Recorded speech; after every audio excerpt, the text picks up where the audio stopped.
Exciting, thrilling, awesome. Let's take a look.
What's up, Met fans? Welcome back to Talking Mets with Rob and our home opener preview for the 2023 season. The Mets are 3-4 to end their road trip to start the season, and their first home game was supposed to be today, but because of the forecast, lack of forecast that happened today, 70 degrees and sunny, there was no game today because there was a big chance of rain on Wednesday when they actually postponed the game. What was it, like afternoon time, like around 5 o'clock, 6 o'clock?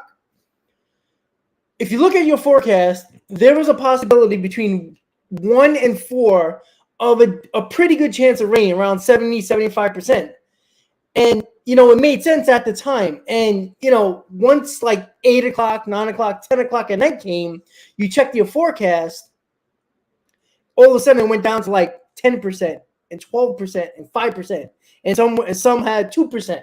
So, again, at Baltimore, a lot of the teams in the Northeast called their games that were day games that, they had a bad chance of rain in the daytime. Baltimore did it. The Mets did it. They did it early. And look, I know people are killing them, but you have to remember, last year, how many times did it happen And Met fans bitched, moaned, and complained when they made you sit there for 2 hours, and these weren't even home openers. Sit there for 2 hours and then call the game. So that means you lose your parking money, you lose the parking cost that if they played the game the next day, you had to go back for parking if you went for the game again. So now that parking is $40, you're paying $80. You already sat there for 2 hours, so you spent 2 hours on concessions and merchandise and fan stuff. And then you have to do it again. So some people are like, oh, they could have waited until in the morning. Listen, guys, there's a lot of people, especially on the home opener, that is going to get there very early in the morning. They are opening up the parking lot at Citi Field, at the Marina lot where the 7 line is, very early in the morning. I think the Marina lot is opening around 8:30.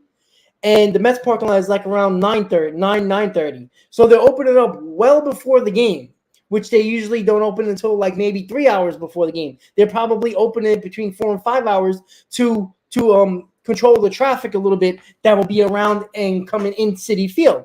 So, this is not football, and the Braves just hit a home run 2-0 against the Padres. The Braves look good, guys. I'm not even going to lie about that. I'm watching them right now.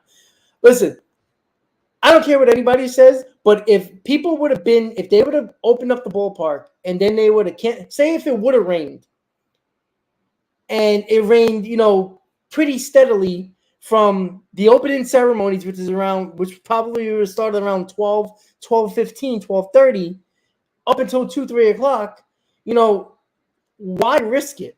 That's what I don't understand. Like, I know some people, travel, some people fly in to see the home opener. Some people, take days off at work. I get it. Trust me, I do. It sucks. But you also have to look at it from their perspective, right? They've played 7 straight days, was going to be 8. The possibility of rain. So if the game did start and then had to stop, there's a possibility that McGill might not be able to come out again after the rain delay. So you already lose a starter with a bullpen that has been taxed the first 7 games of the year. That's it. That's the reason. And you know what? It was a combination of everything, and I'm not going to get mad about that. And listen, even if I couldn't go, even though I am going tomorrow, and it actually worked out a little bit better for me, but either way, I was going to open day if it was Thursday or Friday. So it's not, the point is you can't get mad at something that they know that that's the reason why they leave an off day the day after opening day officially, or the home opener, because of this scenario. It gives them an option to finish it early, to make that decision early. Again, nobody had to leave their homes. Yes, if you had travel plans and you traveled in just for a day or two or whatever it is that you couldn't go, I get it. It's also Good Friday. There's some people that are religious that, Good Friday is a holiday to them, or, is a religious holiday for them and they can't go. I get it. But it's not like 6 months ago when you saw the schedule and you met the opening day tickets, you didn't know that there was a possibility that the game could happen on Good Friday. So it's not like, they popped up with opening day on the 6th and say, or the 6th and say, hey, how you doing? Hey, look, on March 15th and say, hey, April 6th, opening day, but if there's rain, we can play on Friday. We all knew this can happen. Like, everybody, if you're a Mets fan or live in the Northeast or live here before or know about the Northeast, the weather can be unpredictable. So let's not act like, we live in, cozy San Diego where it rains like twice a year and today would have been the day it rained. Like, I just don't understand it. Like, you flew into New York. I get it. I know some people that are coming from the 7 line that came from Florida to come for the home opener. But, I mean, you're not flying on Wednesday, going to the game on Thursday, and flying out on Thursday. If you are, well, you put yourself in a position where you're looking for a big possibility. There's probably a 50-50 chance that this game could be played on Friday. So that's on you for booking tickets that are very oddly booked, to be honest with you. I mean, what are you going to do? So let's go with the Mets. So if you were under a rock for the last about 7-8 hours, Omar Navarez did get a scan today. We know he left the game against the Brewers with a calf issue, and we were waiting for the results. And I don't think anybody believed it was going to be that bad. But once the Mets brought up Alvarez, or were possibly bringing him up just in case Alvarez went on the DL or the IL, I think the Mets thought it was pretty bad, or at least bad enough where he was going to go on the IL stint no matter what. But to have Omar Navarez out 8 to 9 weeks, and this is 8 to 9 weeks just because of the injury it is, which is a medium to high grade left calf strain. As a catcher, now it's 8 to 9 weeks just for that type of injury. But we're talking about a catcher here who needs to squat every pitch, who's got to pop up and throw guys out at second or third or first, wherever he's throwing, and constantly back up first, back up third, back up throws, and all that crazy stuff. It could be 3 months easily. So this is the opportunity for Francisco Alvarez. As I said earlier in the day with the live stream about that breaking news, you have to take advantage of this opportunity if you're Francisco Alvarez. He talked about it prior to the spring that he wanted to get an opportunity or show that he can make the opening day roster. Well, he didn't perform well, even though the Mets really didn't give him a chance, or really didn't give him much of a choice. Either to, it's up to him to make the team. If he performs well, he'll be on the roster. If he performs bad, he won't be. There wasn't really an ultimatum there. It was, you're going down to the minor leagues, and maybe that did get into his head. And he says, you know what, why am I going to try to kill it in spring training when I know I'm not going to make the big leagues? But that also shows me that he might have a very fragile mental makeup, right? If that's a possibility as well. I mean, we don't know that yet, just because, and my biggest problem, and I talked about this before, when you are rated at any point in your minor league career, the number one overall prospect in baseball, when I hear number one overall or just overall in general, I see you as an all-around player, a 5-tool player, somebody that can do everything that is required on the baseball field. That means defense, that means offense, that means everything, good arm, everything that you need to know to be a top 5 prospect. And he was the number one overall prospect for a guy who the Mets don't even believe is ready to be a defensive catcher yet at the major league level. People thought it would be a good idea, or whoever makes this list in Major League Baseball, that he deserved the overall number one prospect just based on offensive performance. This is where baseball has gone, right? It's gone to the fact that, you can hit home runs. Great, you must be a good player.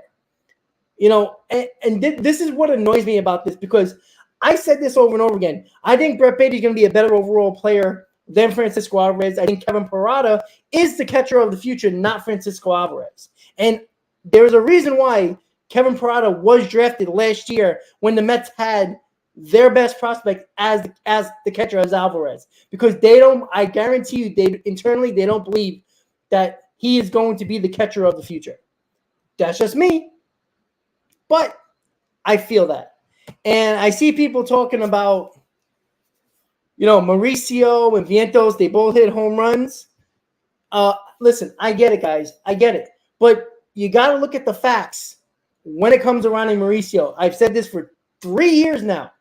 It's marking up on 3 years now.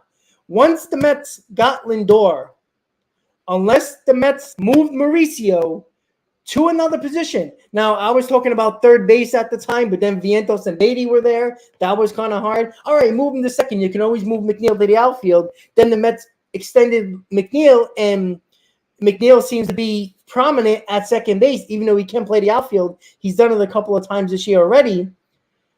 The Mets still have not moved Ronnie Mauricio from shortstop when he is blocked. And for the most part, he is blocked on the infield. I don't get it. And again, the Mets tried Ronnie Mauricio out in the outfield very shortly last year.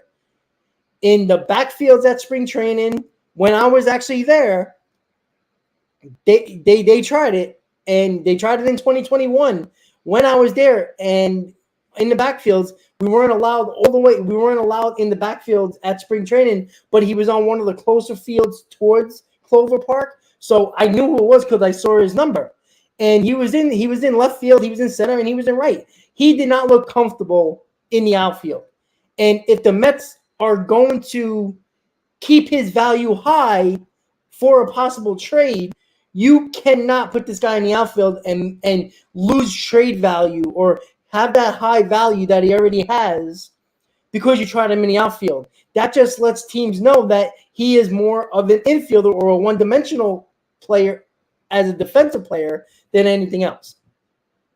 And that's what it's been the whole time. And some people are too delusional when it comes, Ronnie Mauricio, he's a switch hitter. Oh, look how good he was in the spring. We all seen it. There is no reason why Ronnie Mauricio shouldn't be the everyday DH with the Mets. He's a switch hitter. That would solve your platoon issue, wouldn't it? But the Mets don't see it that way, and maybe the Mets don't believe that he is going to translate at the major league. I don't know. But I do think here's the problem with the Mets have right now. Ronnie Mauricio is probably the biggest trade chip the Mets are willing to trade when the time comes. All right? People are already bitching and moaning about the offense. People are already bitching and moaning about the closer situation. Well, what are you going to trade at the deadline if you're not willing to trade Alvarez, you're not willing to trade Parada or Beatty or your other guys in the top 10, and the only two guys that are basically tradable or the Mets are willing to trade is Vientos and Mauricio? Well, what if you bring those guys up and they perform, but you still need that big arm in the bullpen? And it might be one of the better closers in baseball that might be available from a bad team. And they're going to ask him, I want Mauricio. Well, then what do?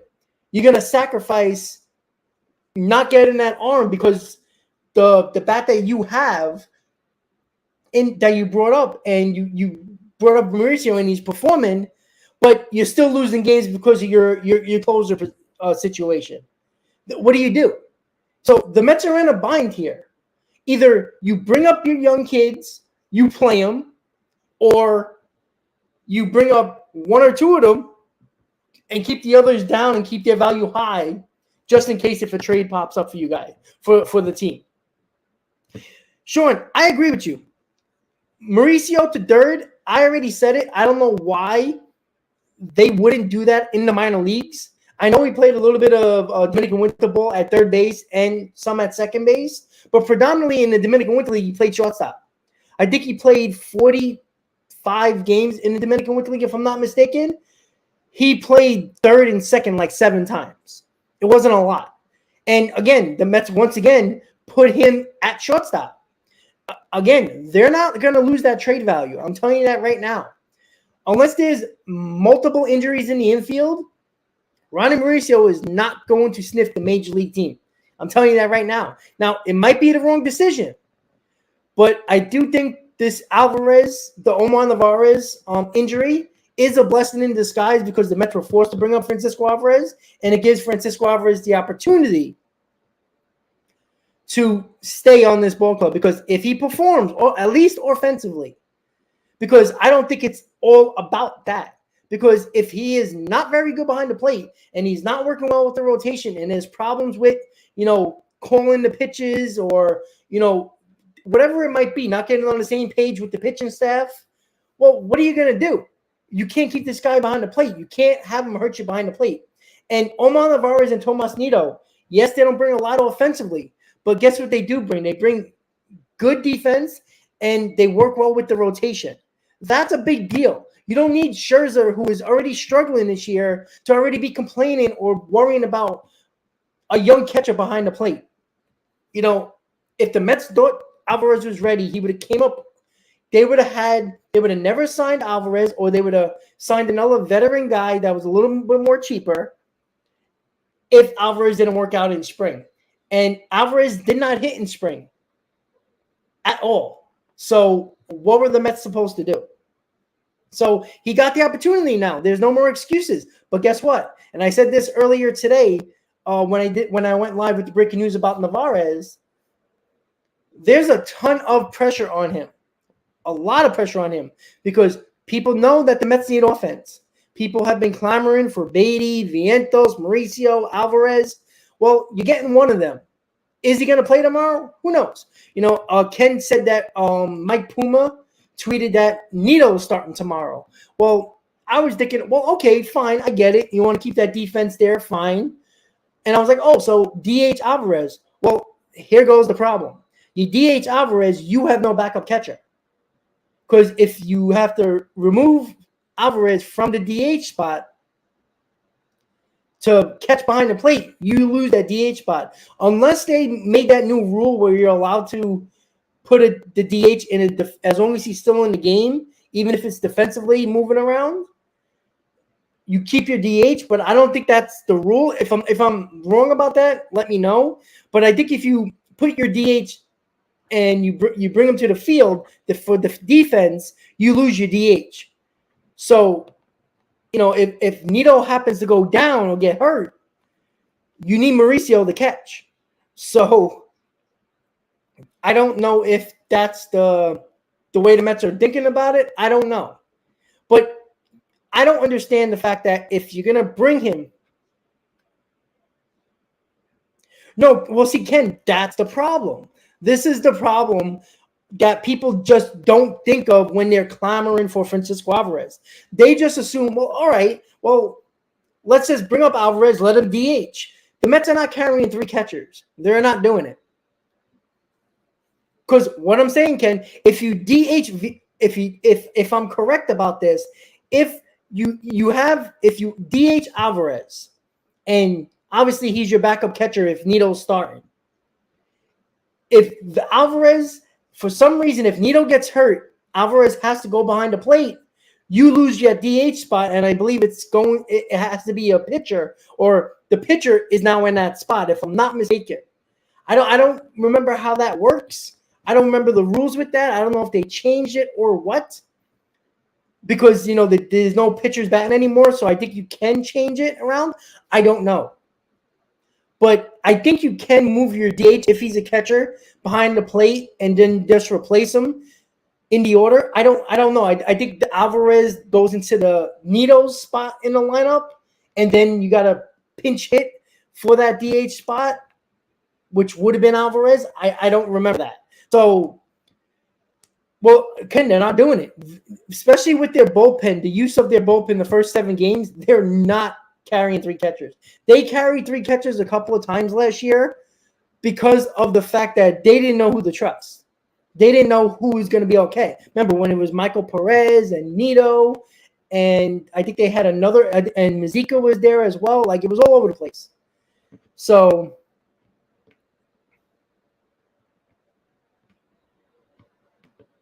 well, Andre, that's the problem too. Nobody's trading anybody 7 games into the season. Somebody, I think it was you, Andre, or somebody brought up Reynolds. I get that, but you're going to trade Mauricio and Alvarez for Reynolds, who is the bat that could probably help this lineup. And you might have to throw Canna in that deal and eat up some money so Reynolds can play left field, but then the Mets are not going to do that. They already said to you. They already talked about it. Cohen even talked about it in a couple of his interviews that he doesn't want to trade his top prospects. So the Mets are in a bind here. Either you bring these guys up or play them, or use them as trade bait because you're wasting them, right? Alvarez wouldn't have been up if it wasn't for the Navarez injury. It's not like Alvarez is tearing up the minor leagues right now because he's not. Beatty is, Vientos is, Mauricio is. Alvarez is here because the Mets have no other choice. They see an opportunity where they can use Alvarez's bat, but if they're not going to catch him, like tomorrow, if Nito is catching tomorrow, there's probably a pretty good chance that Alvarez is not DHing, unless you're allowed to use the DH. I have to find that out. Let me just check really quick. I just want to see. Let me see. Can DH play the field and replace DH? Let me just see something. Can you sub a DH into the field? The designated hitter rule allows teams to use another player to bat in place of the pitcher because the pitcher is still part of the team. 9 defensive players, the designated hitter or DH does not take field or defense. Let's see. Unlike other positions, the DH is locked into the batting order. No multiple substitutions may be made to alter the batting rotation of the DH. In other words, a double switch involving the DH and a positional player is not legal. You see, there you go right there.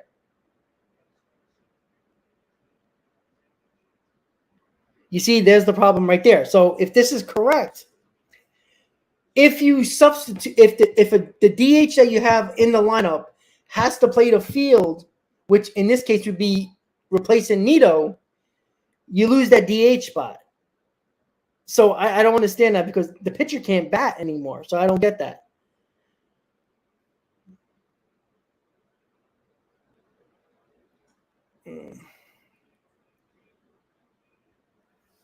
All right, the Padres just took the lead on a 3-run homer.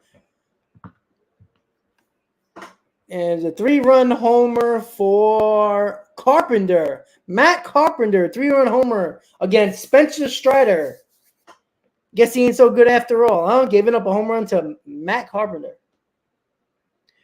Andre Parada is worlds ahead of Alvarez catching.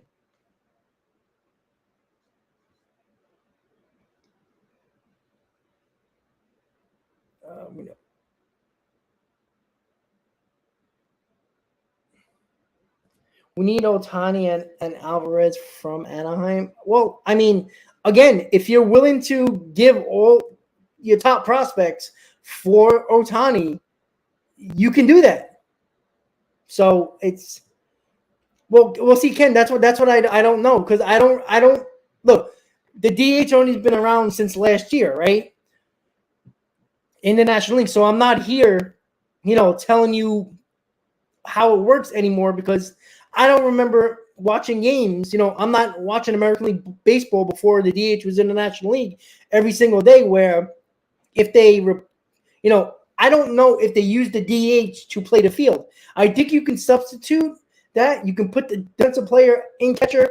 I just think he moves to a different spot in the lineup for the replacement of the player. Like if Alvarez replaces Nito and Nito was batting 9th when Alvarez was DH and batting 5th, Alvarez goes to the 9th hole because he's replacing Nito, and then whoever you're batting Alvarez for is in that 5th spot. That's what I'm thinking. Because I don't want to Google it right now and act like I'm just reading my phone and not with you guys. Mike, thank you for the super sticker, buddy. I appreciate that. Yeah, exactly, Robert. He's probably saying that for sure. Well, listen, guys. Look. The first 2 games of the series against the Brewers were absolutely embarrassing. There's no excuses for that. Pitching was bad. Offense was bad. Nothing was good those first 2 games. The Mets scored 6 runs yesterday. All right? You got to win that ball game. This was all on the pitching. All right? 100% on the pitching. You cannot lose that game when you score 6 runs. I said this over and over again. If the Mets can score on average around 4.5 to 5 runs per ball game, you should be able to win a lot of those games. Not saying you're going to win all of them. You have to. Yep, President, I already said that. Matt Carpenter hit a 3-run homer to give the Padres the lead. So again, this is with Strider. I already said it time and again. The guy looks good. You see, Ken? You see, I Googled it quickly, and it says, right, you lose your DH spot, right? That's what I was checking on. Because even if you look at Google when the American League only had the DH, that hasn't changed. So that's what I'm saying. So, yeah, that's what I'm saying. So the Mets can't afford to DH Alvarez because if Nito gets hurt, you need an emergency catcher now because Alvarez, unless the Mets have to put Alvarez in the catcher role and lose the DH. So that's crazy. Like, they should change that rule because it's insane. But you know what?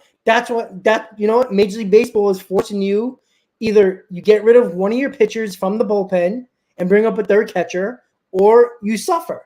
And that's what Major League Baseball is doing. It's giving you an ultimatum here. So, listen, guys. This is what I talked about when people were just clamoring for Alvarez to come up, because you are smoking the good stuff if you think Alvarez is going to just come up and be the everyday catcher. The Mets didn't believe he can be the everyday catcher because they would have brought him up for the opener of the season. He would have been on the roster for opening day.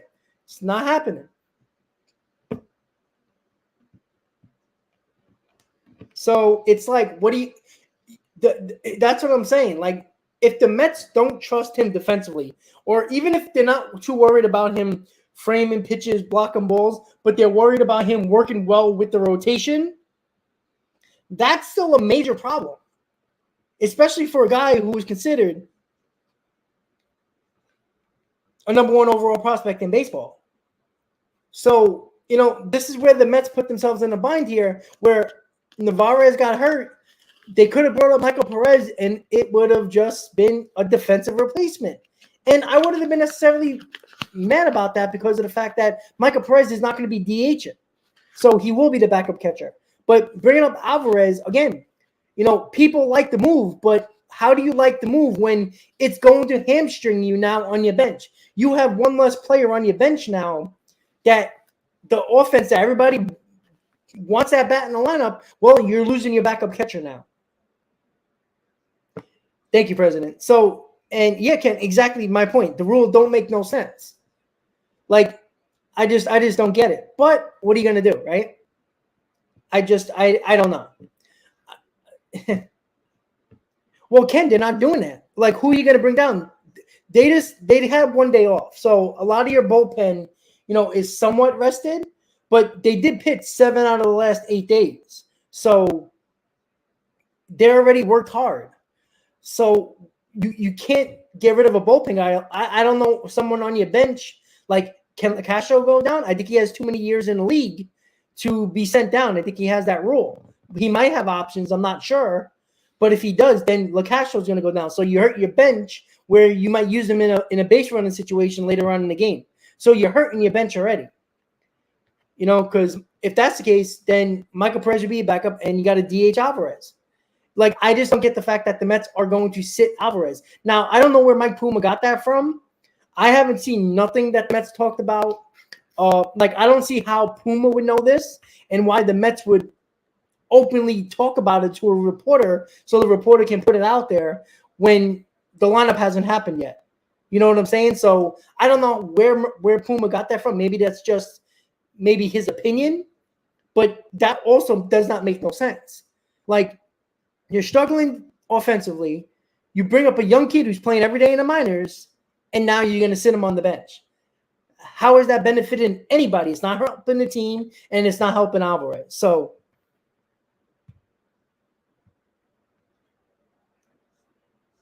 tie game for the Braves. Oh, no, it wasn't. Off the wall. Sorry. Well, yeah, Grant, exactly. Like, yeah, you can do that late in the game, but again, because, you're with the ghost runner in extra innings, it's a pretty good chance that your extra innings are not going to go too far. Usually somebody wins by at least the 11th inning. So you don't have to worry too much about risking an injury to your catcher that you just replaced with the person you just replaced them with. You could do that. But again, you're already sitting down Alvarez for 8 innings and then pinch hitting him with a double switch with Nito. So you're bringing up a cold hitter who hasn't seen pitching the whole game, and now he's coming in cold. That was basically his role last year when they brought him up late, and he didn't succeed in that. He's got to play every day. That's the problem. He needs that bats. Hi, Merlin. Yeah, so it's like so, and that's the thing. Like, the Mets are making a huge mistake if you're going to bring up Alvarez and not play him on the home opener. First off, you're going to give a little bit of excitement to the fan base, which, let's be honest, they need it right now after the sweep and the Mets not looking great so far, even though they're only one game under 500. They're not like the 13 games over 500.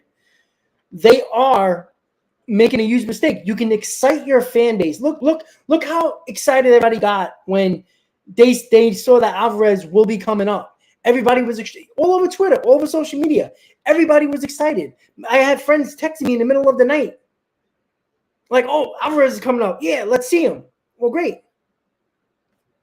You know what I'm saying? So, all you're going to do is piss off the fan base a little bit more. And that little bit of excitement that they're going into the home opener with, even though people will be excited first game, at Citi Field this year, people are going to be excited about it for tomorrow. But you know what? When Nito gets introduced to the crowd as the number 9 hitter, you're going to get a golf clap. You know what I'm saying?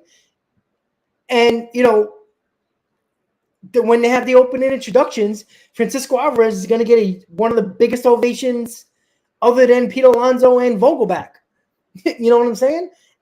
And that's what I don't. This is what I know that the Buck and the Mets organization shouldn't worry about the instant excitement that Alvarez would bring to the fan base on opening day if he's in the lineup. But you're already sitting down your top prospect already. There's not a lot of teams that bring up your top prospect, even if it's in an emergency situation, and not play him. You're already losing him at bats. Now, again, he's going to play in his series eventually. He's going to start sooner or later, no matter if it's catcher or DH. But I'd catch him tomorrow. He's caught McGill before in the minors many times. He's comfortable with McGill. I think you should give him the chance. Look, if it works out, if it ends up being a disaster behind the plate, well, you got to make that decision and put Nito in and then lose your DH, I guess. I don't know. Or you know what? Just, Nito will be the bench because he's not going to be the DH. So, if you have to replace Alvarez, in the 5th inning, you just have to risk going with one catcher. It is what it is. But this is where the Mets are. The bat that they clearly need is a guy who's also a catcher. So that actually hurts the Mets based on the rule, the DH rule, where if you use your DH to play defense and replace that part of the lineup, you lose your DH. That's the problem, guys. The Brewers have a lot of young players, but let's be honest, guys. Listen, it was their home opener. It was their first home series of the year. You usually see teams a little bit more juiced up during that first series of the year. Let's not act like, this was game 27 of the season and it was, the first 30 games of the year, and we got beat up by the Brewers. It was their opening series and the Brewers are going to be pumped up, obviously. So I don't know if the Brewers are actually that good, to be honest with you. They didn't hit a home run until the Mets series. So it's not like their offense was, raking the time they played the Mets. They weren't. Their first home run was against the Mets, the second series of the year. So it's not like, they were raking in the series prior. So, they lost, what were they, 1-2, 2-1, and the Braves just tied it. But the Brewers are, I still don't know if they're better than we thought. I don't know. Are they, I think I got them to 90, 89, 88 wins. I don't know. The Cubs look decent. I still think the Cardinals are a really good team, but who knows? There's always that surprise team that people don't think are going to be really, really good, and they end up being good. So, yeah, exactly, Grant. The Mets got lucked out with that. That was a good trade. They had to trade him. Paul, I would not say they don't respect rookie talent. I think the fact that the Mets are in they're in a bind right now. And this is where they were when the offense was struggling last year, even though it was a limited amount of time, the offense was struggling, but they were in a conundrum here, right? The Mets are in a situation where if they're going to do anything at the deadline, a big arm, a big bat, they're going to have to use the prospects that we want them to bring up. That's why people can't have your cake and eat it too. You have to realize what is going on. If you bring these kids up and they don't perform offensively the way you either need them or we expect, guess what? They're going back down to the minors and teams are going to think, well, maybe they're not that good.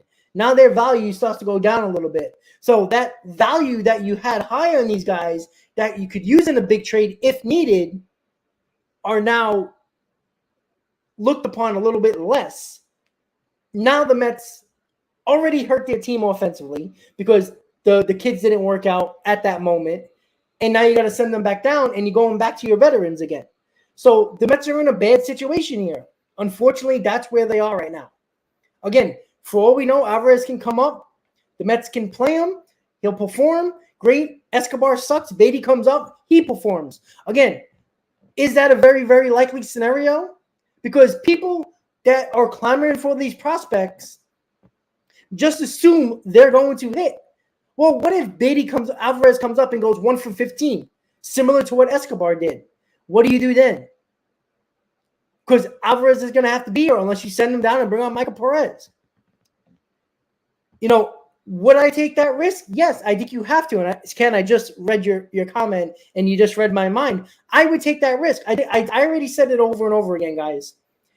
You're either going to start playing these kids or trade them for better talent. You can't keep these guys in the minors and waste them away and not use them for anything. It's a waste. At some point, you have to – Epler and the front office, and even Cohen, because this is probably Cohen's situation too, because I think Cohen has a lot to say about what he might want to trade away or not, because he's talked highly of these prospects and doesn't like trading prospects. Well, you guys have to come up with a decision. Either you're going to use these guys for a trade, or you're going to bring these kids up because other people are not performing at the big league level, and you're giving these young kids an opportunity. There's nothing wrong with that. It's not like these guys don't have options. If they don't work out, you send them back to the minors, and you're going to have to go with your veterans until the trade deadline comes. That's it. Phil, this is not an 82-win team, okay? Right? Were you saying that the first 4 games of the year when they were 3-1 against the Marlins? No, you weren't.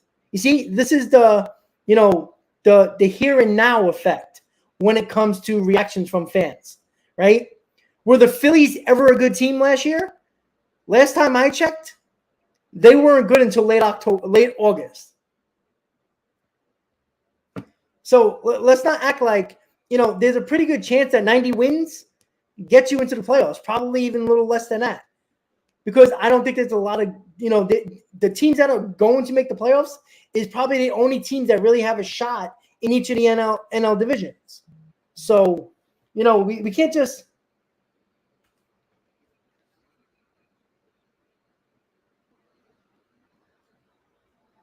sorry, I got a text.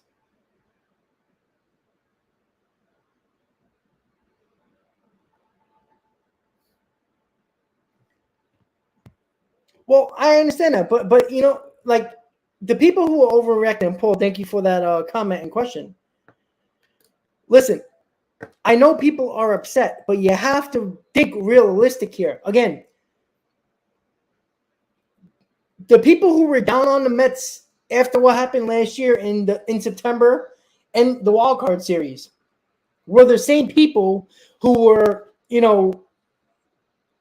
going after the Phillies and Brave fans about the Mets being in first place all year, right? The Mets didn't lose a series until June last year? And you know what? I talked about this, and people talk about this on WFN. Sal Licata talked about this. A couple other people talk about this on WFN. The Mets had, besides injuries, the Mets had no adversity on field. Like losing a stretch of 8 out of 10. They didn't have that last year. They didn't get the adversity until the Brave series. And they didn't have no time to recover because there's only a couple of games left.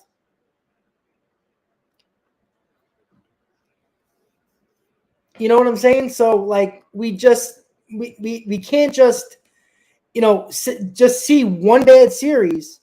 And if you look at it, guys, we played 7 games.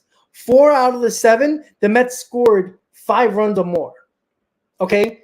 So if the Mets would have lost 1-0 or 2-0 in the first 2 games against the Brewers, you wouldn't have been as concerned because the pitching was good, right? But the Mets scored 6 runs twice against the Marlins, 5 runs once, and they scored 6 runs yesterday.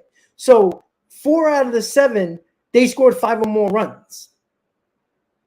So it's not like the Mets were getting completely outplayed every single game here. Like, they're not 1-5 like the Phillies. The only reason why the Philly fans are not clamoring for Rob Thompson's head and get fired or looking for Dave Dombrowski's head is because they made the World Series last year. That's the only reason why. If the Phillies never made the World Series last year and got knocked out in the wild card round or the first round, you would have heard Philly fans going crazy for Dave Dombrowski's head. Oh, look at all the money you spent and we started 1-5. Or Rob Thompson looking to get him fired. You see what I'm saying, guys? We're overreacting to something that the Mets played 2 bad games. 2. When your defense and offense didn't, your pitching and your offense did not show up. 2 games. Every other game, which is 5 out of 7, at least one of those performed. Friday against the Marlins when they lost 2-1, pitching performed. Offense didn't. Yesterday, the Mets offense performed. Pitching didn't. 2 games where pitching and offense didn't show up. 5 out of 7. All right, go around the league. I guarantee you can find 2 games out of the first 7 where most teams didn't perform well in one of those areas and lost games. Right? The Yankees the other day lost 4-1 to the Phillies. Are you going to fire Aaron Boone and start, firing the GM? No. You gotta look at it this way. Well, committee, it's not being a realist. You're overreacting. But committee, I agree with you there. They are wasting away, 100%. I agree with that, but that's why the Mets have to make a decision. Again, if you decide to trade these guys now, this should have been done in the offseason, but you're not trading them now because it's 7 games in. Like, it's not going anywhere. You know what I'm saying? Like, you're not making a big trade now. It just doesn't happen, right? But, again, bring them up or trade them. Committee, I said this many times. I said this over and over again. If you don't want to trade them, if you have guys in your system like Beatty and you have a guy like Escobar who is struggling mightily and you have Beatty to replace him, use him. Because it's either going to work out one or 2 ways. Alvarez and Beatty's going to come up. They're either going to perform and it helps your lineup, or they're going to struggle, get sent back down eventually. The veterans are going back in this lineup.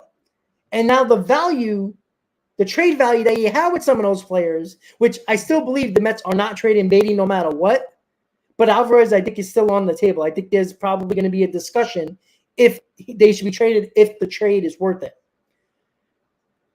Their value is going to go down. So you could have, a double whammy here where they might not perform in offensively and don't help the lineup. And now they go back down to the minors and their trade value hurts a little bit. Even if they rake in the minor leagues, people are going to look at back to the major league level and say, look, they couldn't do it. It's either you bring them up, play them, see what happens, or you don't bring them up at all, keep their value high, continue to go with your veterans, and pray that you're hanging on for dear life at the trade deadline, which I don't think the Mets, we act like the Mets are 1-5. Last time I checked, the Philadelphia Phillies are 1-5. All right, let's calm down here, right? The Mets are 3-4. They had 2 games where the offense and the pitching didn't show up. Every other game, either both of them showed up or one of them showed up. So let's not act like the Mets have had terrible performances 5 or 6 games out of 7. They haven't. If you're not paying attention, they've actually pitched well in the Marlins series. They pitch very well in the Marlins series. So let's not go crazy here. The Brewers series, nobody played well in the first 2 games. But you scored 6 runs yesterday. Your pitching fell apart. Come on. Look at the Braves and the Padres game. Aren't they supposed to be one of the 2 best teams in baseball? They got Blake Snell and Strider, and it's a 4-3 game in the 4th. So clearly the pitching's not doing well. But whoever wins is going to get a ton of credit because they scored 7 runs. You see what I'm saying? I agree, Ken. Like I said, look, people think Alvarez would have been up anyway because if the catching position was struggling. No, he wouldn't have. Alvarez is here because there's no other option at the moment except for Michael Perez. The Mets are trying to catch lightning in a bottle here. If they do, great. But if they don't, all these fans that were, waving the flag for these prospects, what are you going to do? Go into your shell and stay quiet? Or are you going to continue to bitch about the veterans when the prospects didn't do well? Now, look, Alvarez is going to be up here. But if he doesn't hit, he's going to the minors. It's just that simple. He's going back, and Michael Perez is going to be on this team. It's very simple. Beatty's probably going to get an opportunity, even if Escobar does not – say if Escobar starts hitting a little bit. I still think Beatty is going to be up here some way, somehow. You can't keep him in the minors when he's batting 400 in the minors. You have to bring him up and find the spot for him. DH him. Play him in left field. Whatever you got to do. So the Mets are in a position here where they fell into Alvarez being called up. It just so happens it's going to be the home opener. Is he going to play tomorrow? We don't know. Ken, I like Mike Puma a lot, but I don't see why Buck or the front office would talk to Mike Puma and show their hand and give that information to a reporter the night before the game. It makes no sense. So I think Mike Puma is just trying to, because Mike Puma sometimes does put tweets out there to stir the fan base, the Mets or the Yankees. Most likely, he is more of a Mets reporter for the Post, but he likes to stir the issue a little bit. So I don't know how true that is. I don't see how that makes sense at all, considering the fact that Alvarez won't be playing tomorrow if Nito starts, because you need a backup catcher. You can't DH Alvarez because you have no catcher after that, unless you're willing to lose your DH spot. But if Nito gets hurt in the first inning, Alvarez is going to have to catch it. Now you lose your DH. So we're in trouble with that, right? So I think tomorrow is the perfect opportunity to start Alvarez. People who are going to be tailgating, getting to the game tomorrow, when that lineup pops up around 9, 10 o'clock in the morning, and Alvarez is in the lineup catching, guess what, guys? Fans going to get even more pumped. That ovation in the opening introductions for Alvarez is going to be huge. His first at-bat of the home opener is going to be huge. Don't waste that excitement. I'm not saying that you have to appease the fan base, but you do kill two birds with one stone here, where you have that bat that could be potentially deadly in this lineup, and also excite the fan base a little bit. Killing two birds with one stone here, guys. That's what I'm telling you. It's. I just hope they don't start Nito tomorrow.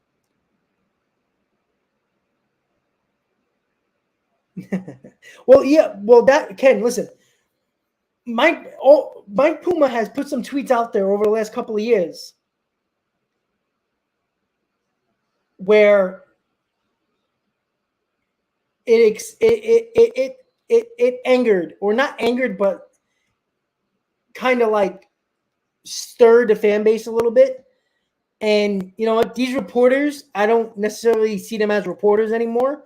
They don't report the news anymore. They put their opinions out there and make that news.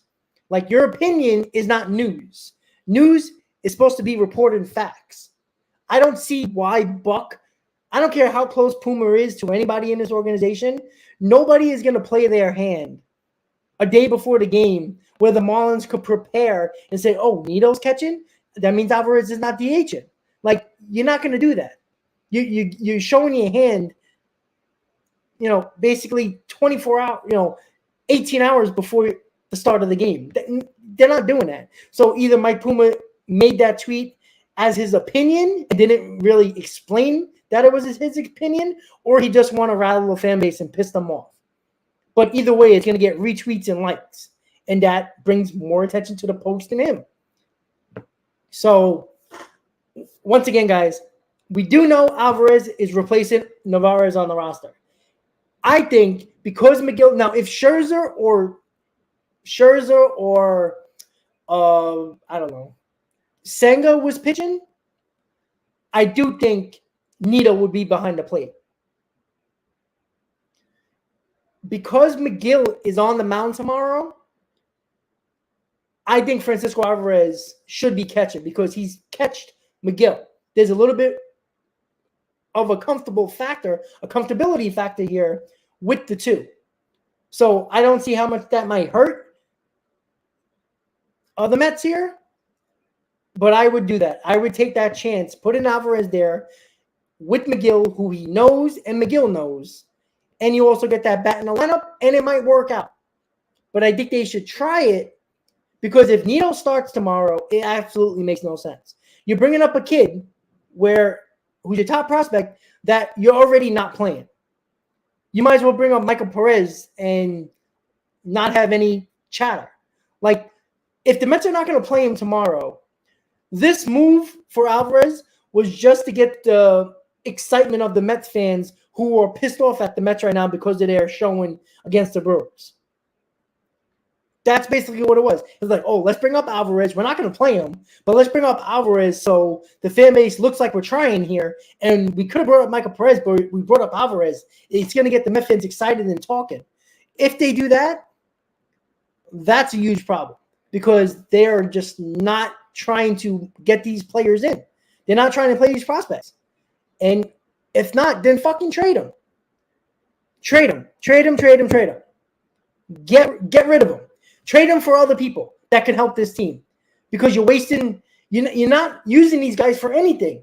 They're wasting away in the minors. They're not helping your big league club. You're not trading them to help your big league club, so they're wasting away in the minors when Alvarez and Mauricio, and they're all freaking hitting and playing well. All these guys, Alvarez has been playing okay, but Vientos, Mauricio, and Beatty have been crushing the ball. Like, make a decision here, please. Ken, no.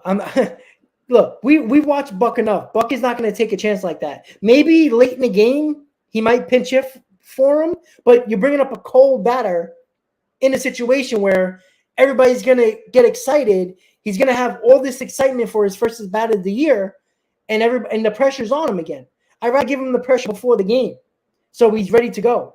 Like, an 850 OPS for Beatty. He's batting 400. Like, guys, if we see tomorrow that the lineup has Nito in the lineup catching and Alvarez not DHing and they're not going to take that risk, I don't know what to tell you. Then they're clearly telling you that they're still going with everybody else but their prospects, but they're not willing to trade them. This is the in-between that the Mets were last year when they needed the bat. At that moment, they still needed the bullpen arm, even though we didn't know how the bullpen was going to perform in the second half. We were looking for a bullpen arm, and we were looking for a big bat. They weren't willing to trade anybody in their top 10, definitely not in their top 10. And then Epler patted himself on the back that he wasn't willing to trade any of his top 25 prospects. Well, you're not going to get anybody that way. So it's either – now, you're not trading these guys now because nobody's making moves. So if you're not going to use them, they're going to waste away in the minor leagues until the deadline, until you make a decision on these guys. Because now I think the pressure's on the Mets. I think Epler's job is on the line.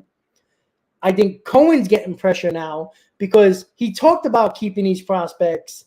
But if you're not going to use them when needed or when this team is struggling offensively, then what are you doing? You're basically going in circles here. And it's not bettering the team either way.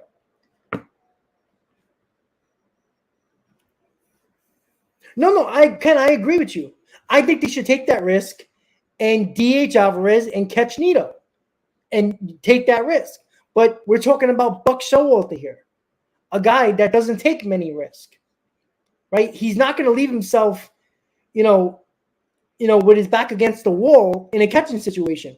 Because if Nito takes the ball in his throat tomorrow in the first inning and he comes out of the ball game, you lose your DH for the game, and now Alvarez is going to catch. So, well, Andre, it doesn't matter who you're going to be trading them for. You're not trading anybody in game 8 of the season. There are going to be no big trades happen until at least June, the middle of June.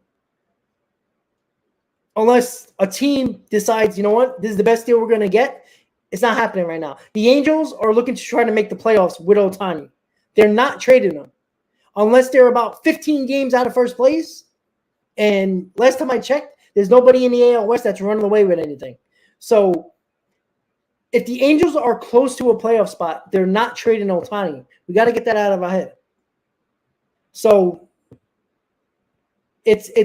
you have to realize that it doesn't matter if the Mets are willing or not willing to trade him right now, because nobody's trading big names back and forth right now. It just doesn't happen.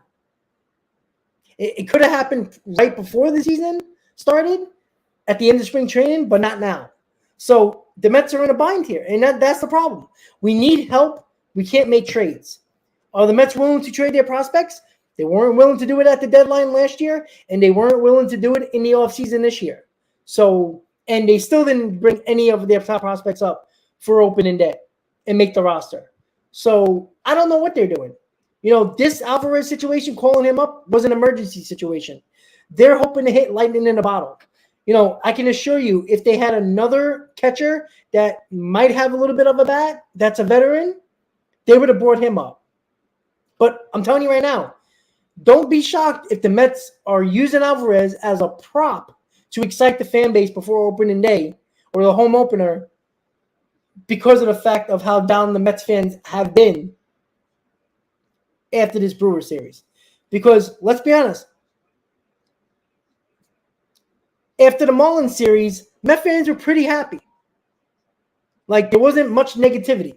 There was still a little bit of complaints from some people about the DH spot, a little bit about Scherzer, but other than that, the Mets fan base was pretty happy for the first 4 games of the season.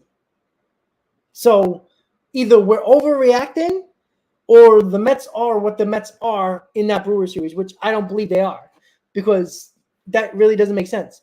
You scored 5 or more runs 4 out of the 7 games. And 2 bad performances was only 2 games. Friday, when you lose 2-1, that shit happens. The bats you don't get any hits. Luzardo was nasty. That happens. But pitching was good. So you can't really complain too much, because on opening day, you scored 5 runs. And, the next 2 days after Friday, you scored 5 and 6. So,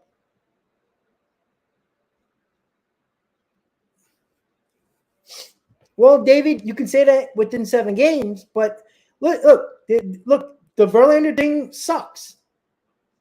But we're going in, Scherzer didn't pitch bad on opening day. He threw 1 bad pitch to Cooper, and that was basically it. Everything else, he was pretty good. I think he had 7, 8 strikeouts. He was good. Against the Brewers, he was bad.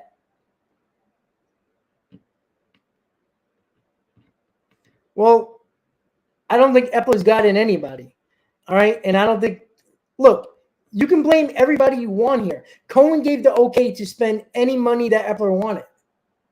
So, yeah, that's what I'm saying, Ken. He was fine opening day. Like, it wasn't like, his first outing, he wasn't great, but he gave the Mets a chance to win, right? The Mets came right back after Scherzer gave up the home run and scored 2 runs, and they won 5-3. Like, again, guys, 4 out of the 7 games, we scored 5 or more runs.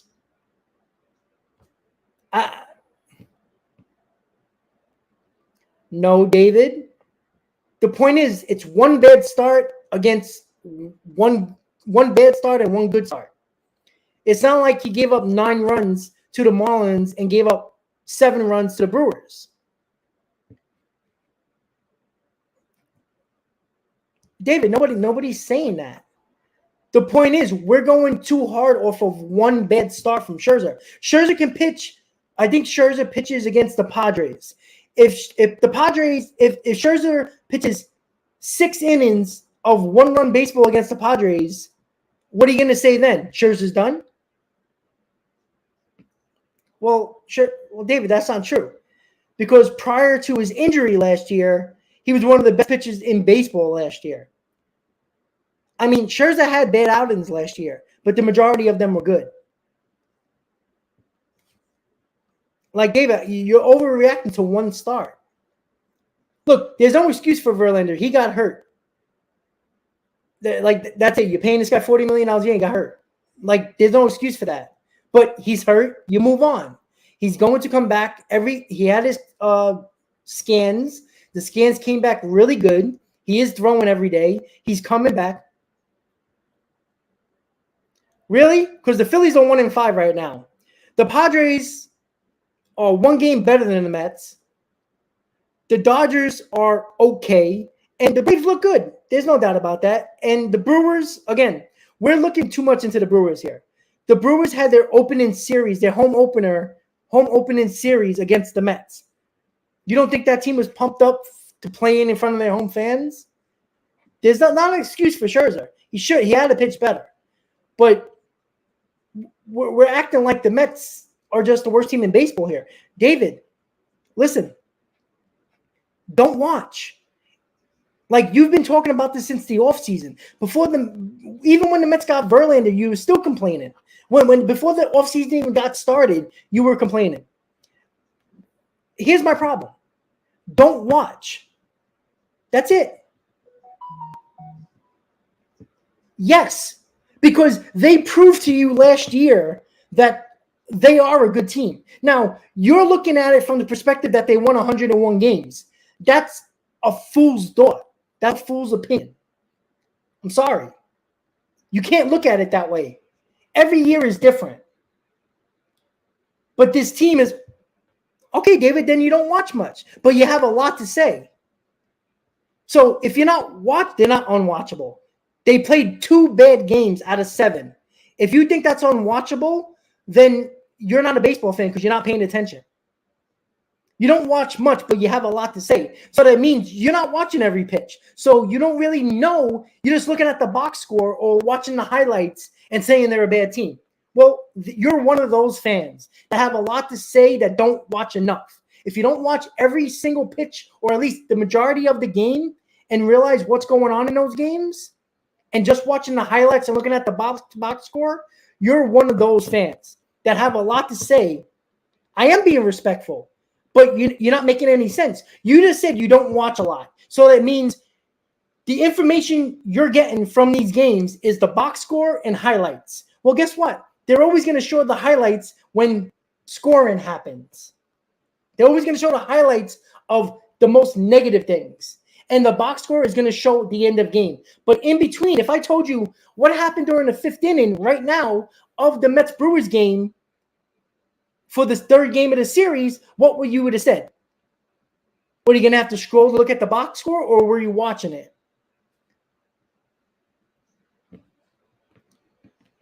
No, you're not right, though. Okay, 2 games. David, where were you when the Mets won, when they scored 5 runs, and then 5 runs again, and then 6 runs? And, oh, by the way, they scored 6 runs against the Brewers in Game 3. But the Mets lost because of the pitching. But, David, you don't watch. So how do you know a losing team? Are the Phillies a losing team? They're 1-5. Because you just said that the Phillies are better than the Mets. But the Mets are 4-3 and the Phillies are 1-5. At the moment, they're not that good. Okay. And, okay. They beat a bad team in the Marlins. Okay. The Braves beat the bad teams in the Nationals. What's the difference? I don't get it. You're confusing me here. They're not good losses. But they are 2 games out of 7 that the Mets played bad in. 2 out of 7. Not 6 out of 7. Not 5 out of 7. I can make an argument that every team you just mentioned had more worse games than the Mets this year. Okay, David, believe that. But better when? Better how? Because the Phillies weren't better than anybody last year until they got to the playoffs. So, you know what? Let the Mets win 87 games and make the World Series. Would you be happy, or are you just not going to watch enough?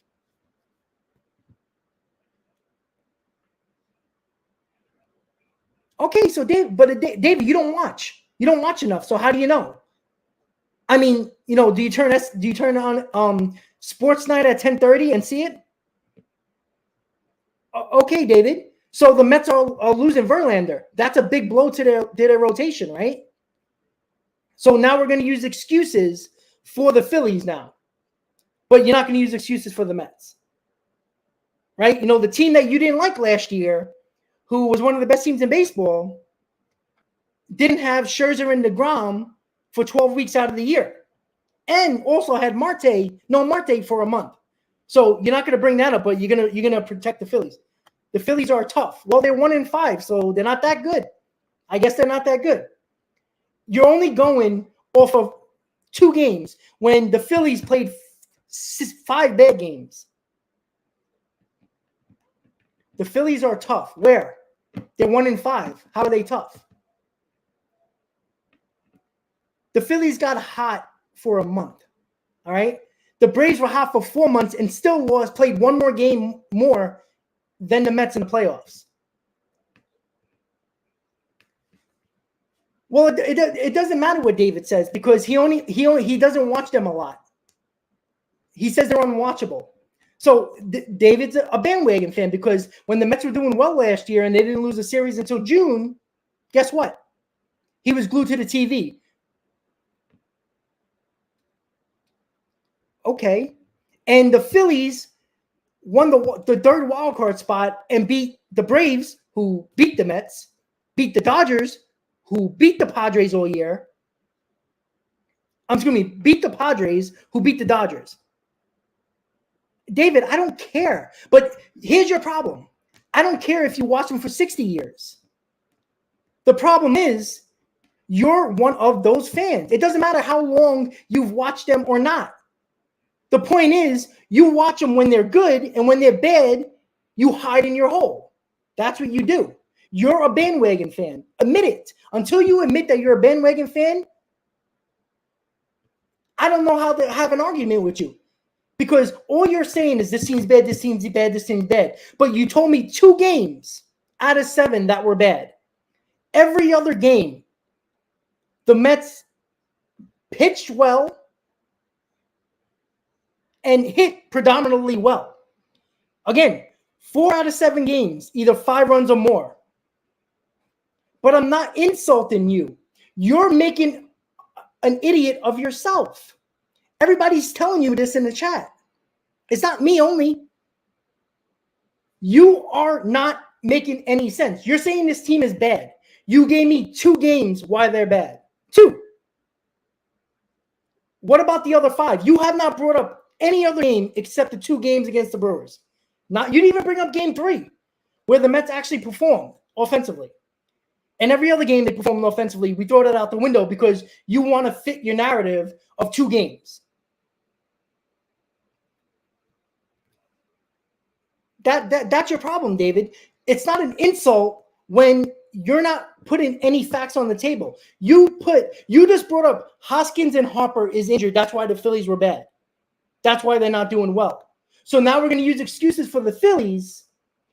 But when your number 2 ace in your rotation and also your number 4 in your rotation are down, and you already bring up your depth from the minors for your rotation, we don't count that though, right? Okay, David, you might be right. Nobody's saying that that's not possible. But if the Mets don't have a train wreck and win 93 games, 94 games, and make the playoffs, you will find a negative situation. But I'm not a company man. Nobody's paying me. The Mets aren't paying me. If you watch my channel enough, I'm one of the most negative Met fans. Believe me, trust me. You want to see the last 2 years? Right? I bet you're a big Vogelback fan because it seems like everybody likes on-base percentage here. Well, committee, that's not realistic, though. Everybody has days off. Everybody looks bad at least a few times a year, if not more. You keep on saying I'm a company man. I already see, David, when did you come in? Like 15 minutes ago? Because I was killing this team this whole stream. There's no excuse for what happened game 1 and 2 against the Brewers. There's none. I'm not making an excuse for those games. But you're using those games to discredit the other 5 games where the Mets played well. That's not fair. That's where you're not understanding.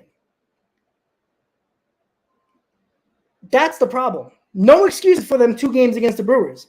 But they did score 6 runs against the Brewers, and they lost because the pitching wasn't good. Well, Moses, listen, David barely watches, but has a comment for everything. But Michael, you're not listening either. No, trust me, I'm not even a pessimistic fan. I am more of the most negative Met fan. If you follow my channel for a while, I've always been a bad negative Met fan because they haven't showed anything else otherwise. But let's not act like 5 out of the 7 games the Mets did not play well. But the Mets had a roster last year that everybody claimed wasn't better than most teams. Yet the Dodgers and the Braves played one more game. Listen, one more game than the Mets in the playoffs. One more game in the playoffs, guys. Pay attention. One more game. But everybody says the Braves and the Dodgers are so much better than the Mets, but they played one more game in the playoffs. But you don't have to look at your competition. You don't. Because the Phillies made the World Series, and they were the worst team defensively and had one of the worst ERAs in baseball. And they made the World Series. You can't make that shit up. How does that make any sense, guys? They played good for 1 month.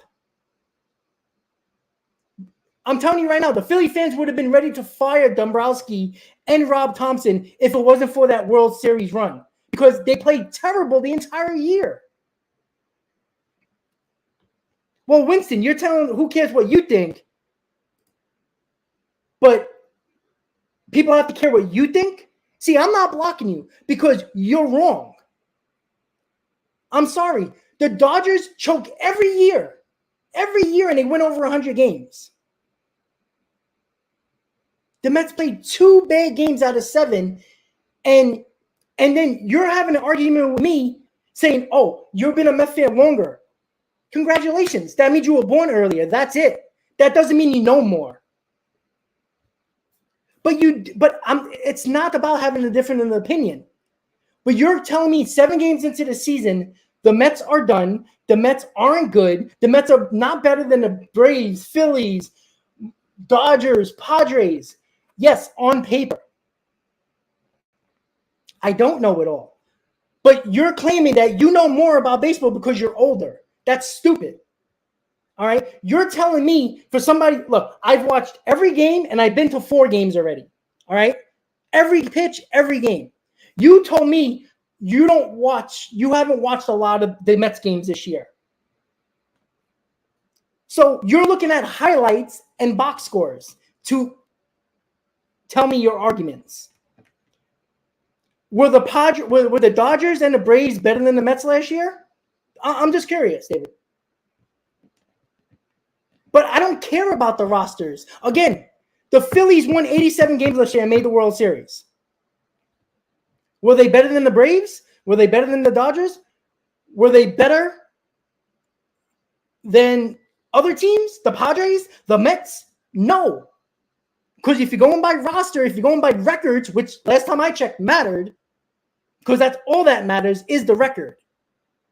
The Phillies were the worst team making the playoffs with 87 wins. But you're only looking at rosters. Because if you're watching the games, you know that 2 games out of 7, the Mets played bad. 2. Not saying that the Mets are going to have a great year. I've never said that. Are they playing well? Not the last 2 games. Not the last 2 out of 3 games. No playoff season is more. Playoffs are money time. Okay, I agree with that. So the Dodgers choked and the Braves choked just as bad as the Mets choked now. Admit that. If the Dodgers choked, if you're telling me the Mets choked, they money time playoffs only, right? Right? The Mets choked. They were terrible in the playoffs. Nobody can make that excuse. Will the Braves and the Dodgers choke just as badly as the Mets or no? Because last time I checked, the Braves and the Dodgers played one more game in the playoffs than the Mets. One. And the only reason why they played one more game was because they won their division and played an extra game because you had to win an extra game. You had to win 3 games, unlike 2 for the wild card. David, I agree with you. But 86 has nothing to do with 2023. The Dodgers didn't win since 88 until they won in 2020, excuse me. What does that mean? You also said the Brewers. Okay.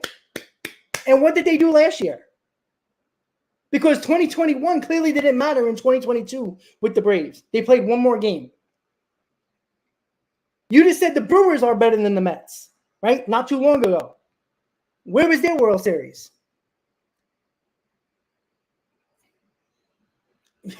David, we agree. The Mets are way overdue. I wasn't even born yet when they won. I was born a year after. Okay? I don't know how old you are, David, and I'm assuming what you said in your comment that you are older. You might have seen a World Series or 2, both of them in Mets history. Maybe you have, maybe you haven't, maybe 1, maybe 2, right? So I should be more negative than you since I never seen my team win a World Series. And if you are older and you've seen at least one, you've seen one. I have not. So shouldn't I be more negative than you? But you also have to be realistic, David. It's not fair to kill this team and put them off the mat, and the Braves just gave up the lead with a home run. So it's 4-4. Pitching is not pitching well for the Braves and the Padres. Yeah, I agree, Michael. But now is now. If you want to, but I host the Mets channel. No, I have a Mets channel that I host, yes. But that doesn't mean that I have to be positive. Trust me. Have you gone on other channels? Have you gone on other channels? Trust me, it's much worse. All right? I am not a positive Met fan. David, I love your opinion. That's why I don't block you. Now, I have moderators that could block you, but they haven't yet, and I appreciate that. I don't block people because you have a difference of opinion. But you're not being fair. Well, okay, David, there you go. I mean, I'm sorry, but I'm not going to be negative because you're telling me that I'm, towing the company line, which I'm my own company. All right. The Mets don't pay me. I spend a ton of money on tickets and ton of money on Met stuff because I love my team. But that does not mean that I have to agree with you about your opinion. That not saying that it's 100% wrong because it's not. But you told me, my friend, you told me that the Mets aren't a good team. And then you tell me, look at the roster. Okay, I looked at the roster. Now, if you're going by the roster this year, which I'm probably thinking you're assuming more of the offense lineup, but let's put the roster as a whole, right? Verlander is out to start the season. DeGrom is out to start the season, right? The Mets have a very similar lineup, probably a better bullpen this year, but a similar lineup than last year, or a similar roster than last year, right? That was the argument going out of spring training, right? It was similar team than last year that underperformed in the playoffs. We all agree with that, right? That choked against the Braves, lost the division, and choked in the playoffs. I think we all agree with that. So if this roster, well, see, David, that's wrong. Because if you want to look at the stats, and look, I'm not an analytical guy. I can care less about some of these things. But if you look at the WAR, wins above replacement, that Diaz has, it's only 3.5 games. Right? He pitched 69 innings last year. Now, was he a factor? Absolutely. But he was a factor for how many games?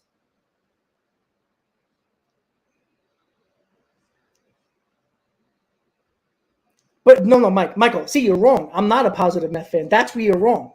You haven't watched enough of me or seen 2021, 20 parts of 2020 and 2021. I was very down.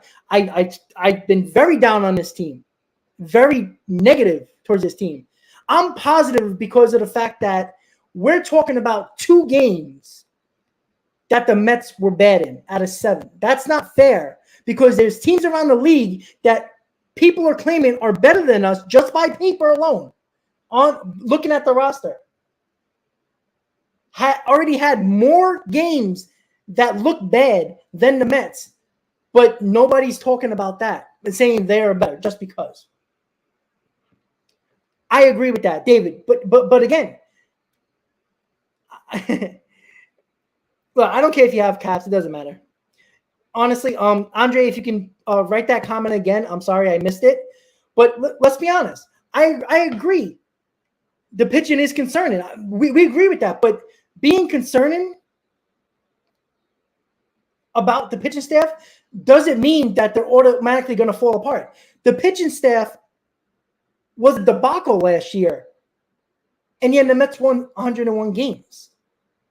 We had more than 2 injuries last year, and we had, guys that weren't even a top 10 prospect pitching in this rotation.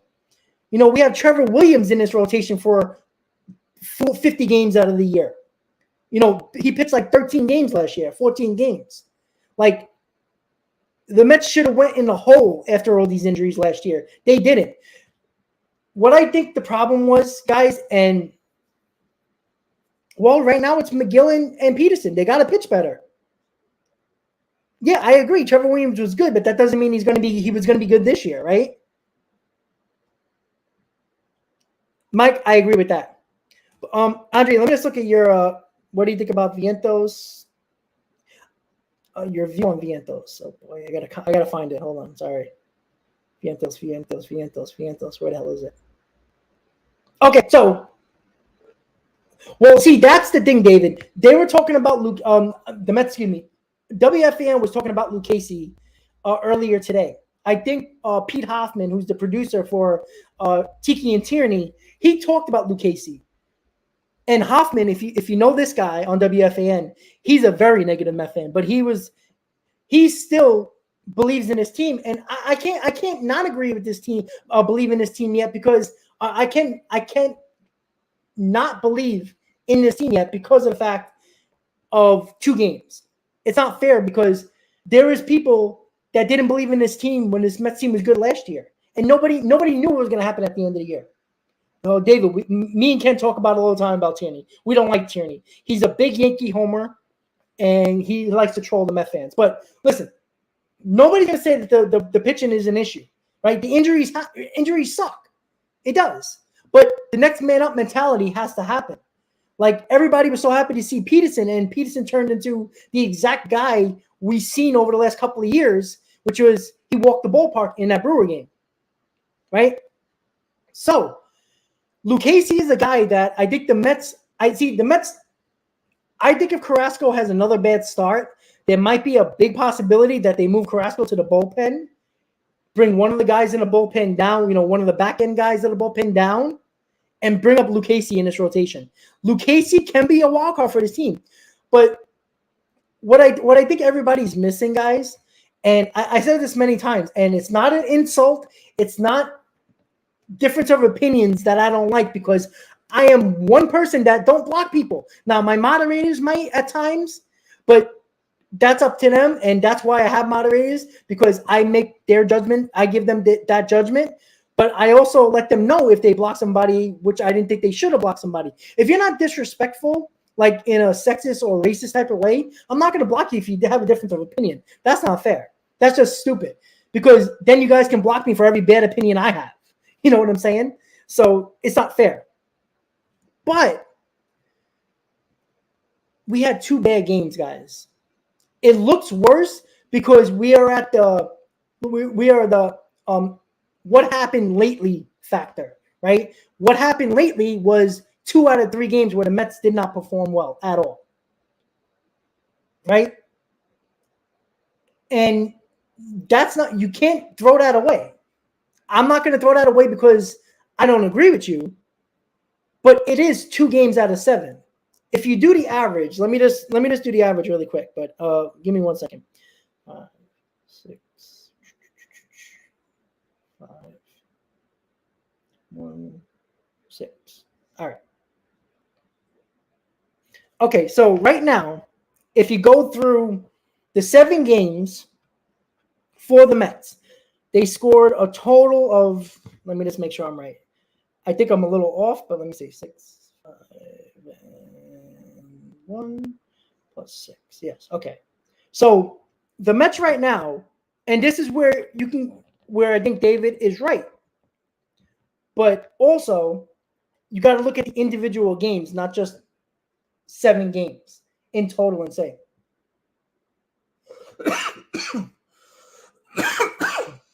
Well, I don't think it was the toughness of the team. I do think, David, you bring up injuries with the Phillies. Marte, I think you can agree, is one of the biggest spark plugs for this lineup. Like if Marte's not in this lineup, the Mets are going to have trouble. Well, they didn't have Marte for all of September, and he just came back for the playoffs. So if you're going to talk about toughness in September and October, one of the better hitters in their lineup was out for the entire month of September. You know what I'm saying? And, you can't bring up injuries for the Phillies and not bring up the injuries for the Mets last year. It's not fair. That's what I'm saying. I agree, Explosive. Listen, I don't care about the injuries. I don't want to hear about the rotation injuries. I don't want to hear about no injuries. You got the Padres. You got the Dodgers. Fucking win. I don't want to hear it anymore. I don't want to hear excuses. Well, yeah, David, we lost in the playoffs. I get that. But the Braves also lost in the playoffs and played one more game. Like, that's the team that you said that is extremely better than us. And I don't care about 2021 because that doesn't matter in 2022 and doesn't matter in 2023. Right? 2022 didn't help the Braves because of 2021. Right? The Braves played one more game than the Mets, and everybody considered the Braves a hell of a lot better of a team. And, well, team roster. Because they did have the same amount of wins. They just lost on a tiebreaker. Right? You make the playoff based on your record, not because of what your roster looks like. Right? So I just did the math. The Mets scored 23 runs in 7 games. Not good. Right? Not good. That's 3.29 runs per game. That's not cutting it. That's not going to win you a lot of ball games. But break those games down. That's where I want you to look at. Right? Because the 4.75 runs per game the Mets had last year got them 101 wins. But if you break down a lot of the games, the Mets won a lot of 2-1 games, 3-2 games. They scored runs. But later in the year, in September, they dropped a full run per game. That's what hurt them, right? 3.28 runs per game can't happen. You're not going to win in Major League Baseball if you do that. But if you look at the games individually, when the Mets score, they score 5 runs per ball game. It's crazy, right? Just think about it. People are very concerned about this lineup, which I don't have a problem with you being concerned, right? Right here. 5 runs, 5 runs, 6 runs, 6 runs, right? That is 5 runs or more in 4 out of 7 games. They lost 2-1 against the Marlins. They lost 10-0 and 9-0 to the Brewers in games where their offense didn't show up. And in 2 of those games out of the 7, the pitching didn't show up. The pitching and the offense didn't show up. The third game of the Brewers series, the offense showed up, the pitching didn't. They scored 5 runs, 2 games, and 6 runs, 2 games. That's 4 out of 7. Not saying if you bunch the total up in 7 games, that's 3.29 runs per game. Not good enough. David, I do agree with you with that. Well, David, I agree with that. So then take away the 3 games the Braves played against the Washington Nationals then. They lost one of those games, by the way. So you can't use those 3 games against the Mets, where the Marlins are better than the Nationals, but you're throwing away the Marlins games, but not throwing away the Washington games against the Braves. Well, David, I agree with that. But you know what? They showed up against the Brewers in Game 6. Excuse me, in Game 7. They showed up. The pitching didn't show up. And nobody else helped in Atlanta. Well, Michael, does it? Right? The Mets were 1 game over 500 in that West Coast trip last year, right in the beginning of June. What did that tell us? But you know what? This is the earliest the West Coast trip has been, the long West Coast trip. So, you know, the problem with the Mets last year is they faced no adversity until September. And not really those games, but the Braves series. They didn't feel that punch in the face all year until the Braves series. But the Mets had no time to recover because there was only like 6 games left after that. So, damn. That sucks. But maybe this adversity, not saying it will happen, but maybe this adversity early toughens this team down the stretch, where they already been punched in the face, knocked on their ass. They got a lot of time to pick themselves back up and to recover. We haven't seen the Mets do that yet. So I'm not giving them an excuse yet. I'm not giving them a way out until they show that they can pick themselves up. Because they got punched in the mouth and they got knocked on their ass in that Brewer series. It's early enough to recover. You got to show me you can recover. You have to get back up and start fighting again. If you don't, then this team is in trouble. But don't take one series, terrible series, and make it 162 MO for this team. Because if this team finds a way to win 8 out of 10, what are you going to tell me then? It's nice, but they're still not good? Well, then that's not fair. Because you're already counting them out for 3 games. And the last 10, if they say go 8 and 10, not saying they are, trust me. I wish they do. But if they go 8 out of 10, what are you going to say then? It's a fluke? Well, then that's not fair, because then the 3-game losing streak and the sweep of the Brewers against the Brewers was a fluke then.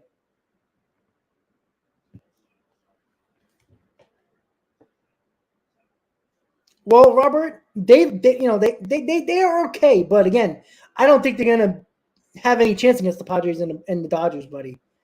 Believe me, I'd rather the Giants than the Padres and the Dodgers, because I hate both of those teams. I don't really have I have a little bit of a pissed off mentality towards the Giants because of 2016, but that's Connor Gillespie. That wasn't really like anybody else. But yeah, I mean, I think a lot of us have that narrow focus, and that's understandable. That's a fan. let's not act like I'm not that way either. I am. I overreact a lot. Right? That Friday game against the Marlins when Lazaro was gunning us down the entire game, I was fuming. I was the next couple of people I was at the game with in Miami. I was fuming. I was pissed off that Pham looked terrible. I was pissed off that Alonso looked bad. I was pissed off because Peterson was pitching well. I was pissed off. You want to see a negative Met fan? You should have been there at game 2. I was not happy. I went to the bar with some friends afterwards. They didn't even want to be near me. I was still going on after the game. I was going at it. And if I was live, you would have heard me. But the service sucked over there, so I couldn't do it. So, like, if you would have saw me game 2, you thought it was a playoff game the way I acted. But I calmed myself down and realized it's game 2 of the season. The same way everybody who's negative right now realize it's only game 7. Because if the Mets pull out 8 out of 10 over the next 10 games, what's going to happen? Like, are you still going to be concerned? You can be. That's your choice. But if you're going to always be negative, you're going to find negative in every situation that is even very good. If the Mets win at 8 out of 10, you will find a negative in either those 2 games or in another game and bring that up and continue to be negative. You can be that way. That's your choice. But you're going to have a problem on this channel, not just with me, but with everybody else in the chat. Because last year, there was about 98% of Mets fans that thought this division was over. And that might have been wishful thinking, maybe looking ahead. But it was very hard to fathom that the Mets weren't going to win that division because they played well all year. Except for that series against the Braves. September, they were 500. That's not a choke job. Even though they were playing bad teams, you played 500, and that was the worst month of the year. That Braves series killed everything. We all know that. So, listen. I understand your frustration. I understand the negativity. But I want you to take a deep breath, step back, and look at the individual games for the first 7 games. Okay? Look at it. Look how well in those individual games, out of the 7, the Mets played. The first 4 games out of the year, 13.2 innings. The bullpen had a 1 ERA and gave up 1 run. The Brewers series, different story. Nobody pitched well. So, again, I agree with David and I agree with other people. The pitching is a problem. But if the pitching and the offense, or we find ways to win 8 out of 10, what's going to happen? Are we just going to blow that off and say it's a fluke, but not going to take 3 games and say that's a fluke? That's not fair. You got to be balanced with the positive and negative. When things are going well, if you're always going to be negative, you're going to find a negative. If you're always positive, you're always going to find them positive if the Mets lose 10 in a row. And I'm going to tell you this right now. If the Mets they have 6-game homestand. If they lose 5 out of 6, you guys are going to probably hear me curse more than I ever cursed in my life. On a live. Trust me. I'd be the first one to kill this team. But they also haven't been home yet, where most teams already have. Okay? So let's just see, right? The season doesn't start until you start your first home series. That's the way I see it. This is odd. This is random. This is weird, where you play your first 7 on the road. That doesn't happen often. David, I agree with that. Agree. Again, I'm a fan that have never seen a World Series. Again, there's people in this chat right now that have seen a Mets World Series. Congratulations. I wish I was there. My dad talked about it all the time. My knowledge of baseball is because of my dad. You know what I'm saying? You know, seriously, this channel is like a therapy session for everybody, for me and everybody else, to voice our frustration. That's why I don't block people when you are frustrated or even negative when you shouldn't be negative. I don't do it because this is the way to lash out. Even if I don't agree or other people don't agree on the chat. It's my therapy to lash out and talk about it. It's your therapy to lash out in the chat and talk about it. No matter where we agree or disagree. This is therapy for us, right? This is our escape from everyday life.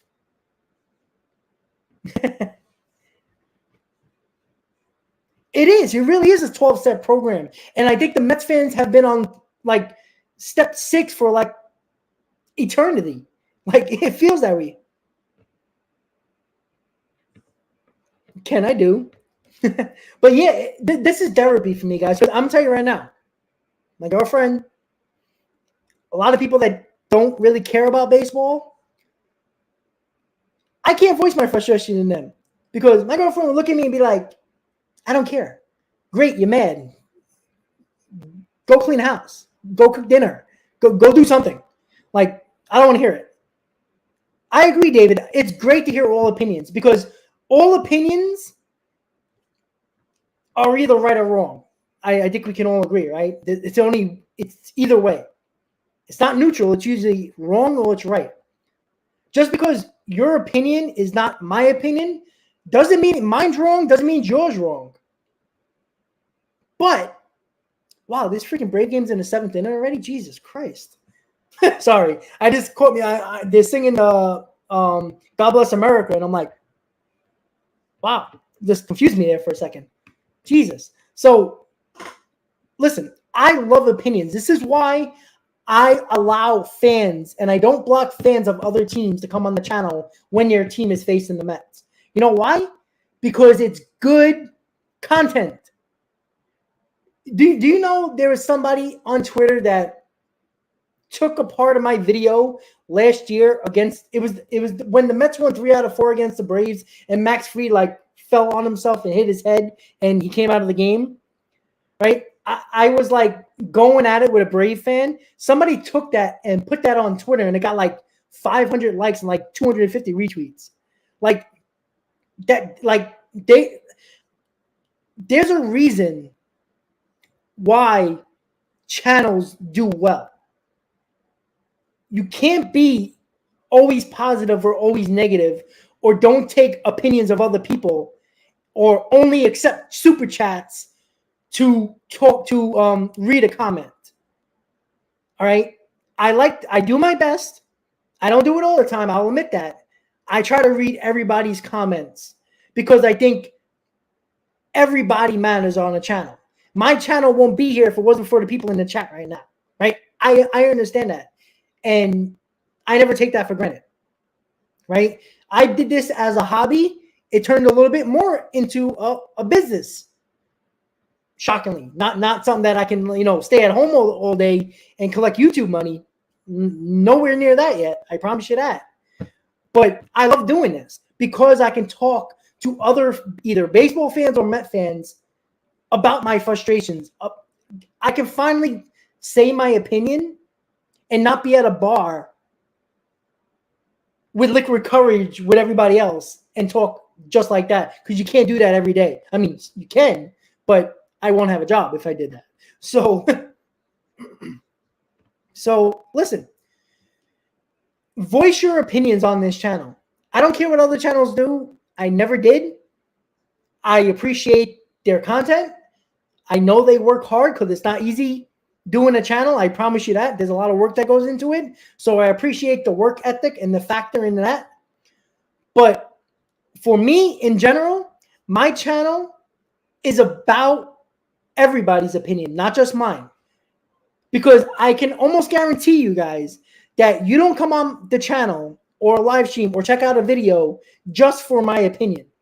You want to voice your opinion as well. And if I block you or don't care about your comments, what is the point of this? I might as well speak to a wall, right? I appreciate that, Michael. Michael, I know we don't agree on everything. David, I know we don't agree with everything. But I have no problem going back and forth if we don't agree. Again, there's a lot of times we're going to agree to disagree. But that doesn't mean I don't respect your opinion, which I hope you guys respect my opinion, even if we agree to disagree.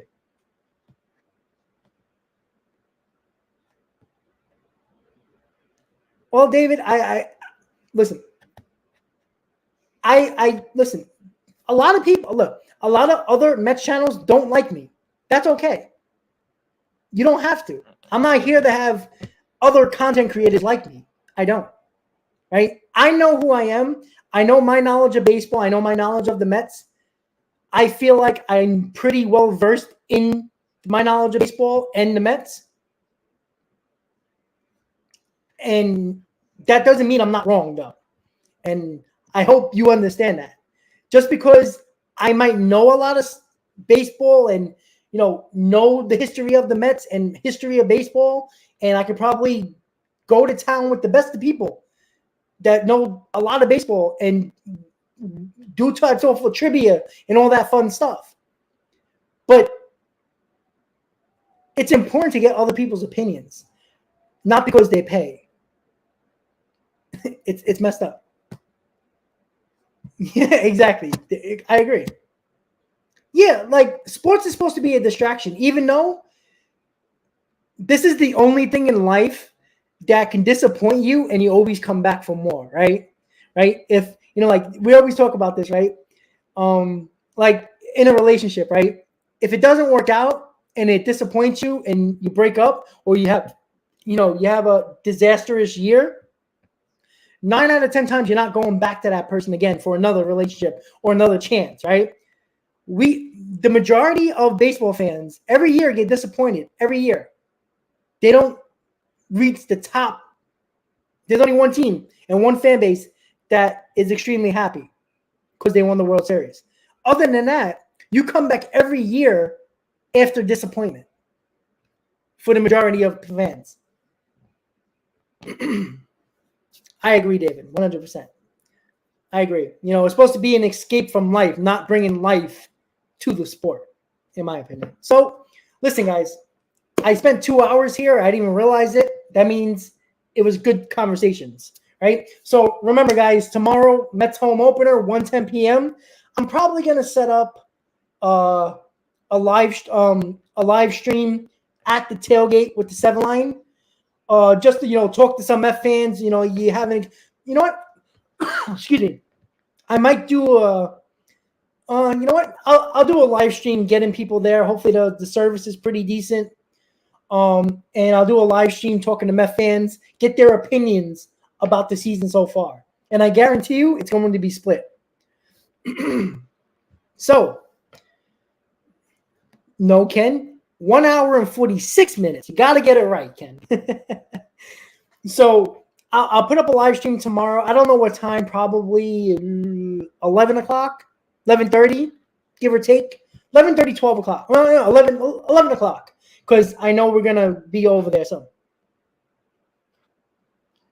well, I try my best, Michael. I think that's the whole point, is to get the frustrations out or the excitement out, whichever one works. So, home opener tomorrow, 1:10 p.m., Tyler McGill on the mound. Alvarez is going to be called up. Who knows if he starts? We'll see. A lineup should be up around 9:30, 10 o'clock. So with that said, guys, be excited about tomorrow. It's a home opener. The season doesn't start until you have your home opener. Remember that. Once you have your home opener, the season starts officially.